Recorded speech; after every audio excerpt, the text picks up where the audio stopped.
Why the hell should you write in a journal every day? Kind of sounds like a pain, right? Today, we're going to figure out if it actually is a pain. In fact, we're going to illustrate how important journaling is by way of setting goals, achieving the life that you want, getting out of your way mentally, getting clarity and focus, and really just setting your day off on the right foot. I kind of butchered that saying there, didn't I? And to help us do that, I've got a mate of mine, Clark Danger from Paleo Hacks, who was on the James Swanwick Show podcast last year, and I've been a guest on his show as well. Clark, how are you, mate? What's up, James? How you doing, man? I'm doing great. Now, you're a journaler, right? You journal all the time. And just before we start, if you're watching this on my YouTube channel at James Swanwick, or on the podcast for that matter, I'm in New York at the moment. This is my New York apartment. This is the Lower East Side of NYC. It's a bit of a beautiful day. Usually I'm filming in my Los Angeles apartment, but I'm in New York at the moment. Where are you, Clark? Seattle, Washington. Seattle, Washington. All right. So I'm in NYC. You're in Seattle. This is a journal that I have. And as you is that a moleskin? It's not a moleskin. It just looks like one. Looks good, though. And then if I open this up on the video, you can see I've got some stuff there that I've written down. Things like that, right? And I journal. Now, I must admit, I don't journal every day, but I journal a lot. It's okay. Yeah. So, Clark, tell me why we should journal. James, man, I appreciate the opportunity to talk to your audience about journaling. So for me, it's I had a lot of negative connotations about journaling. I thought that it was keeping a diary. I thought that it was something that 12-year-old girls do, and then they hide it under their bed and hope their older brother doesn't find it and pull it out and get their dirty secrets, right? And I think throughout life, we kind of grow up with that as our connotation of journaling or writing it down, or like it's something boring or something only nerds do or introverts do. But when you really stop and think about the history of journaling, it blows you away. I mean, everyone from Bill Gates, Einstein, Da Vinci, all these great minds kept journals. Da Vinci filled up thousands of pages in his journal with just random crap, with questions, all that stuff. And then in in the 90s, Bill Gates ended up buying 8 pages of that for $30.8 million. Wow. $1 million, just 8 pages of that. So journaling is a tool that we use and the great minds have used throughout history, and that you can really use in your life. And everyone says, I don't have the time for either for coaching, or I don't have the money, or I don't have the time to really set goals and whatever. And so journaling is kind of this free tool that no one's really talking about, that really adds an impact, influence, and can change your life and whatever you want to do. Right. And now, Clark, you're a men's coach, amongst other things, and you are also the creator of the Paleo Hacks podcast. And people who follow me know that I'm a big paleo enthusiast. Men in particular are very resistant to journaling, writing in a diary, aren't they? Why is that? That's a good question, man. So when I was working with men, particularly college-age guys, I worked with a couple hundred of them. I'd try and get them to journal. And I think as guys, we like action, and we like taking steps towards something, and we like going for it. We don't really like to sit and contemplate deeply every single day for 20 minutes. Like, that sounds terrible to us. That sounds boring. It's not what we want to do. So I think when you reframe journaling as an active process instead of a passive one, it becomes exciting. And so what I do, and we can set it up here, but why this journaling system I do is kind of different. I posted a 30-minute video on it a year ago, and it's got about 60,000 views or something. I don't know what it's at. People love it. It's all about setting up your journal. And I think that's the most important part. So just don't open a journal and scribble in it. You're not going to get much out of it. It's about how you use the tool, just like anything else. So I like to do, and stop me if you want any clarification on this, but I like to get a journal. So I get this one right here is my 2013 journal. This one right here is my 2015 journal, for those of you on YouTube watching. And I got my 2016 set up, and I divide it into 6 sections. All right. And these 6 sections are whatever you want to work on in life. So for me, the 6 sections, I have a business section. I have a gratitude section. I have a notes on books section. I have a, what else do I got? I got a video, any YouTube videos I keep. And so this journal quickly becomes not just something you write in for fun. It starts becoming this compilation of all the aha moments you have when you're listening to James's show, or all the aha moments you have when you're in a book. It becomes a success log that you can flip back to and pull out. Yeah, that's a great point to make, actually. I read a book a day. My mentor, Ty Lopez, taught me how to do that. In fact, if you're listening or watching and you haven't done Ty's 67 steps yet, then just go to jamesswanwick.com/67 steps. And I was concerned initially when I was reading books, is like, how the hell am I going to digest all this content if I'm reading a book in like an hour and a half and speed reading? Yeah. And then maybe it's going to go in one ear and out the other. So what I did was, at the end of that hour and a half that it takes me to read a book now, I quickly go in the back pages and I write 3 or 4 main points that I got out of it. Yep. Now, those main points then sit on my bookshelf in the books, obviously. In the books on my bookshelf. And then once a month, I actually put it in my calendar. It says review books. And so for that week, I will not focus on reading a book that week. I'll focus on reading the notes that I made on the books that I read. Now, just before, I'm going to move my computer here for a second because I want to show you. I also take notes and I print them out on sometimes when I find a book I really, really enjoy and get a lot of benefit out of, such as... let's have a look here. We've got Never Eat Alone by Keith Ferrazzi. I'll type out all of my notes. And you can see here, if you're watching this on the video version. If you're listening on the audio version, I'm just showing, holding up about 5 pieces of paper stapled together with my notes from the book Never Eat Alone by Keith Ferrazzi. If you have a look here, I've got Think and Grow Rich by Napoleon Hill. Good one. Again, these books were so good that I just typed them out. Now, on occasion, and coincidentally, this week, I pulled these notes out and I just sit down for 10 minutes and I go over the notes again. It just stimulates the mind and it starts to get you refocused and thinking again.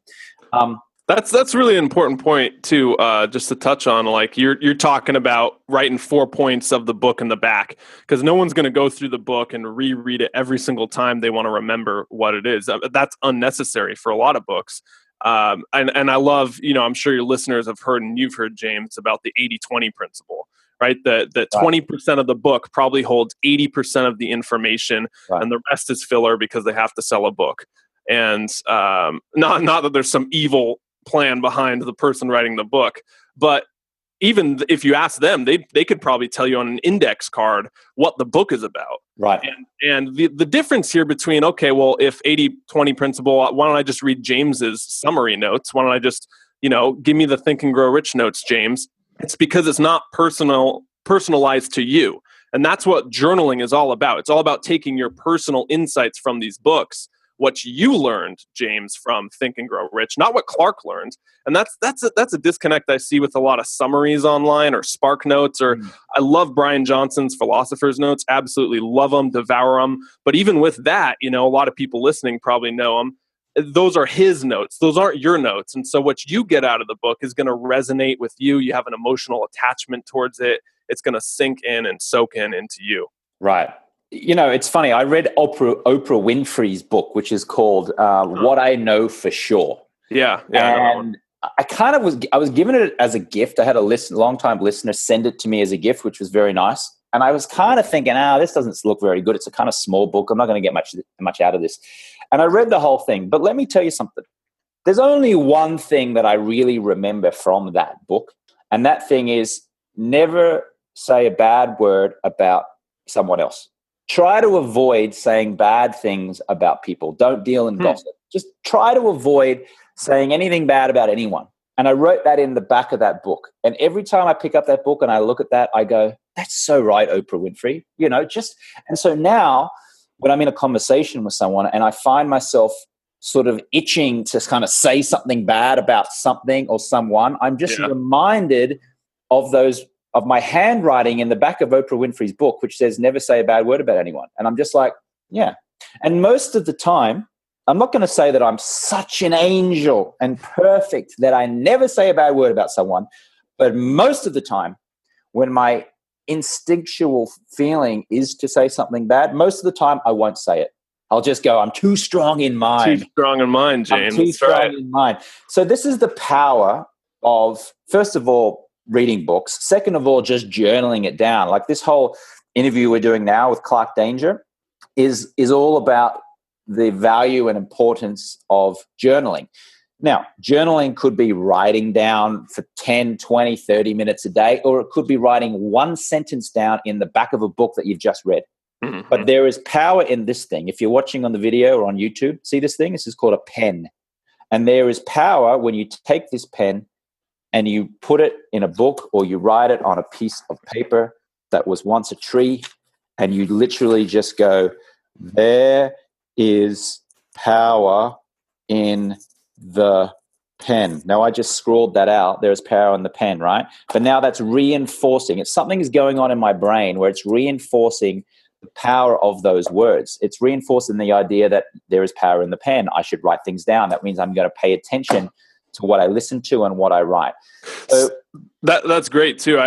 You've probably heard it that 3 days after reading something, you forget 90% of it, or those stats that came out when they studied students and what they're reading. Now, of course, if you have an emotional attachment, that's what they found out, that it means so much more. And if you write it down, it's like 70% in 3 days.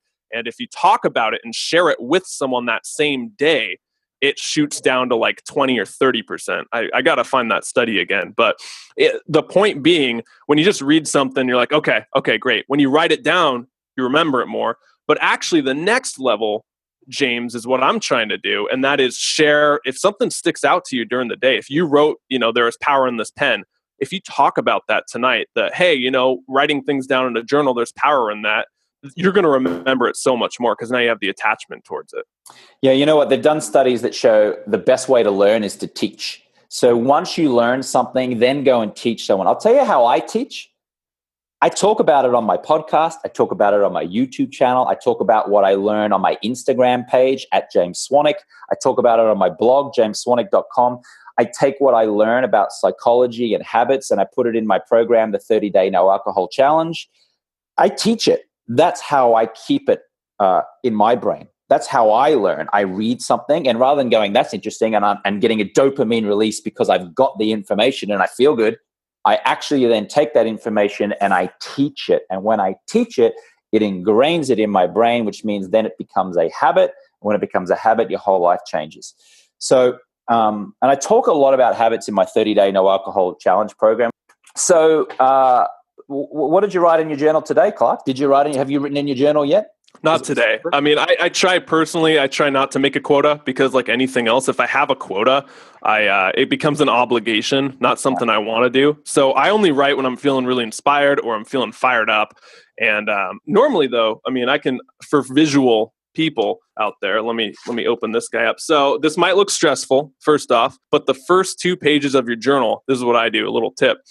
Just like you talked about, James, writing in the back of a book the 4 points you really liked. Well, I take it a little step further, and in actually the front flap of my journal, I write down my mission statement, my goals, and then this one right here. This is the ultimate 80-20. This is the 1%. These are the lessons that every single time I open my journal, I want to see.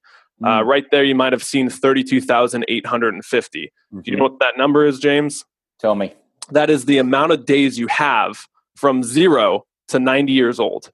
32,850. Now, if you're 30, that number's down to like 25,000. So man, I learned that lesson last year, and that was a real kick in the ass, because if I put it in my head, compared it to something, if I had $1 for every day I lived, right? Like that expression that goes around, I'd only have $32,000, and so I did it the other day, and I think I have like 24,000 now. So time is ticking, and that's a lesson not to stress myself out, but to make the most of it. That's a lesson I want right there in front of me. I like that. What's a 40? How long has a 40-year-old got left? How do you figure it out? Is there a calculator somewhere online where they help you do this? Yeah, good question, man. So just go on your iPhone and you just pull up the calculator and you type in your age times. Oh wait, no.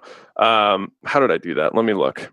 So if you're doing this at home right now, we can all do it together. So I was born on September 7, 1975. So let's figure this out. We'll do it right now as an exercise. September 7th? I'm September 5th. Nice, man. Virgo. There you go. Virgo power. Form an orderly line, ladies, if you like Virgos. Hey, so what you do is take your age times 365. So hang on, is it my year and age, or is it Just your age, your number. So if you're 40, you 40. take 40. So 40 times 365. Yeah. All right. That's 14,600. Mm-hmm. Okay. So remember that number, 14,600. That's how much I've lived so far. Is that right? Right. Correct. Okay. So do 32,850 minus 32,850. Yep. Minus 14,600. Yep. And that leaves you with 18,250 days. Minus, let's see, minus, it's September, October, November. So there's been 4 months of the year so far as we're recording this. So 4 times 30 on average is 120. So minus another 120. Oh man, I messed it up. No, I did it for you. You got 18,130. That's what I got left? Yeah, until 90. I know this is a little morbid, but it's nice for a reality check for people. So I have 18,130 days left if I'm going to live to 90. I better get a wriggle on, man. I better get things going. That's good. I like that. I like that exercise a lot. So now So what was it again? 18,030 or eight? What was it? 18,130. That's what you got. 18,130. I'm going to put it on my whiteboard right now. You can watch me do it. Here we go. I'm going to go 18,130. I'm going to put a big thing there. And I'm going to focus on that later on and just think deeply about it. Yeah, it's a good one. I know it sounds morbid for people, like, oh, I don't want to be reminded of my time here. But, I think it's making the most of your time. You mentioned Tai Lopez. I was watching a Tai Lopez video on Seneca. And you know that on the Shortness of Life book, everyone's talking about now. But it's a really powerful insight that life is long if you know how to use it. And that for most people, life is short because they're wasting their time. So not only does that matter, but when you see a number next to that quote or next to that on the Shortness of Life, you're like, Seneca had it right in 500 BC or whenever he was. Yeah. I like that a lot.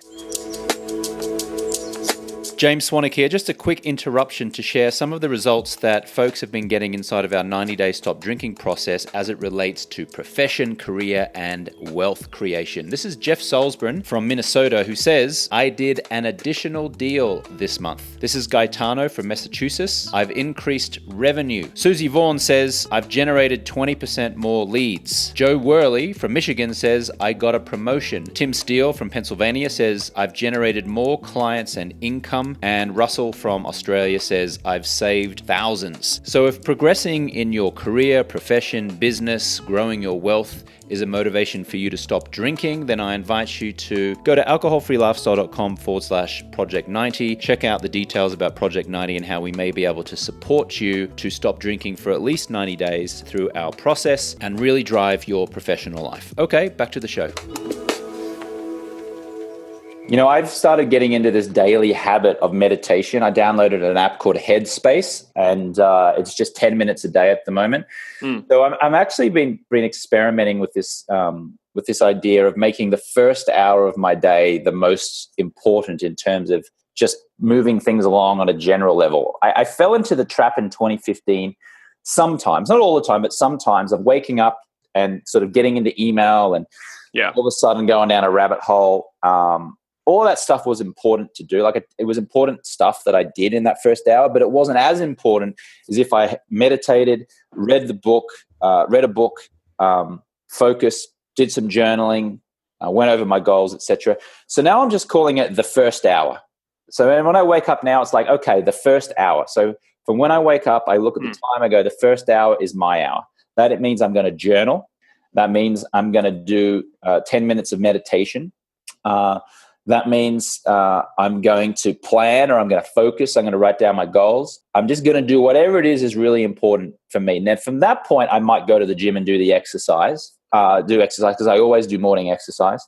But whatever it is, that first hour is really important. But what is most important is that I do put pen to paper. I do write, whether it's reading a book and then writing what I put at the end, or whether it's writing in the journal. Do you have a morning routine that involves? That's good. Yeah, absolutely, James. So, I'd like to say I was disciplined and did it 7 days a week, but it fluctuates. And this past week, man, I fell off hard.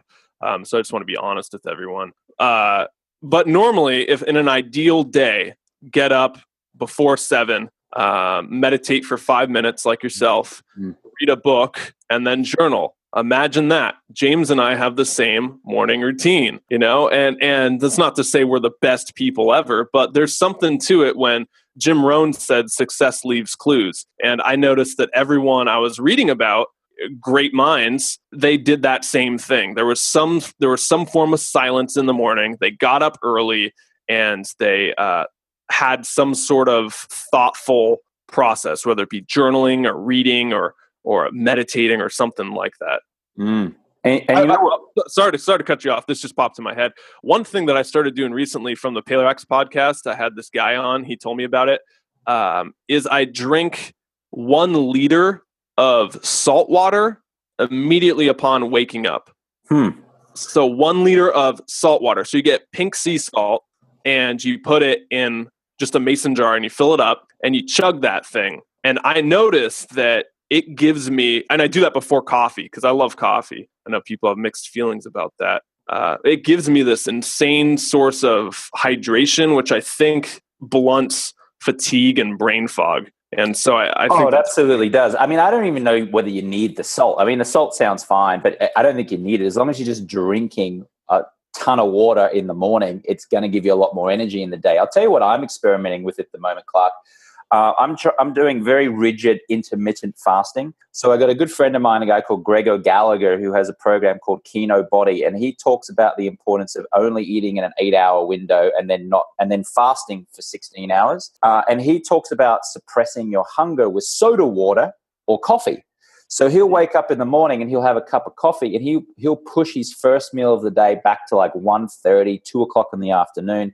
Right. Kind of like a medium-sized lunch. He'll snack on an apple around 5:36, and then at night he'll have a huge dinner. And he'll even have a bag of pop chips at the end for dessert, which sounds kind of weird that you would be putting, like chips or something in. But because you haven't eaten that much in terms of calories, you can actually have the pop chips and it's okay because you haven't, as long as you're doing it in that 8-hour window. And then for those other 16 hours, you're in fasting mode, and so your body is burning fat. So I'm experimenting with that at the moment. So now, instead of what you just suggested, which is drinking a liter of water with a little bit of salt in it, I'm actually drinking a ton of water, a lot, but soda water, like Pellegrino or just, soda water in general. Yeah. And he's absolutely right. It does suppress hunger. It's amazing what the bubbles in that soda water does. It doesn't make you hungry. Huh. It's very easy to push your first meal back. The other thing is, I've been very vocal about coffee, and I think coffee is the biggest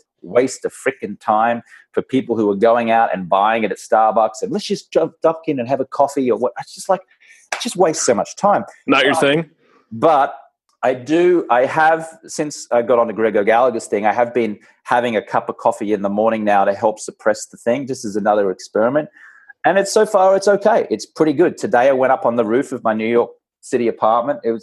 This is the 17th floor where I live here, but on the roof, which is another 5 floors up, I went up there with a cup of coffee, and it was freezing cold because as we're recording this, it's freezing cold in New York. And I had a cup of coffee, and it was lovely. And you know what I did up there? I had the cup of coffee, I put it down, and then I did the 10 minutes of Headspace, the Headspace meditation. So just going back to the original point, drink lots of water, make a daily habit, do the daily journaling, take that first hour to focus on yourself and your goals, get your head clear, and then go from there. Absolutely, man. So I think what you're touching on is kind of filling yourself up. And a point that I love is what Brian Johnson talks about. He talks about that a lot of people have that excuse in the morning of, I'm too busy, I don't have time. James is doing an hour, I can't do an hour. And saying that you don't have the time to fill yourself up is kind of like saying that you're on a road trip and you're too busy driving to stop for gas. Like, how's that going to work out for us? We need this. We need the meditation. We need the journaling. We need some sort of information. It's not a luxury. It's not a nice to have. It's a priority, and we got to prioritize it. And there's no simple way to sugarcoat that. Like, for people who say, I don't have time, I mean, I'm sorry. You can make time. You can make a priority. And that's an unpopular thing to say because in this space, it's all about, you're fine the way you are. Everything's okay. You don't have to make any changes. Just accept yourself. But try it. Try the 30 days no alcohol. Try this hour in the morning. Try the meditation. Try the journaling, and make it a priority to fill yourself up. And look, listen, some people are watching and listening now, and they're married and they've got kids, and they're like, where the hell am I going to find the time to take an hour in the morning? I got a crying baby whose diapers I got to change.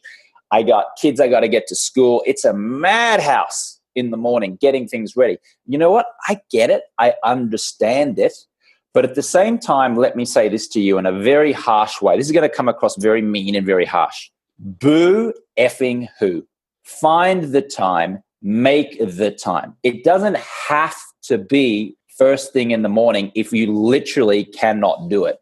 But do it at some point during your day. Make the time to journal. Make the time to meditate. Make the time to take time for yourself. Because if you don't, then all of your life is going to be one big head.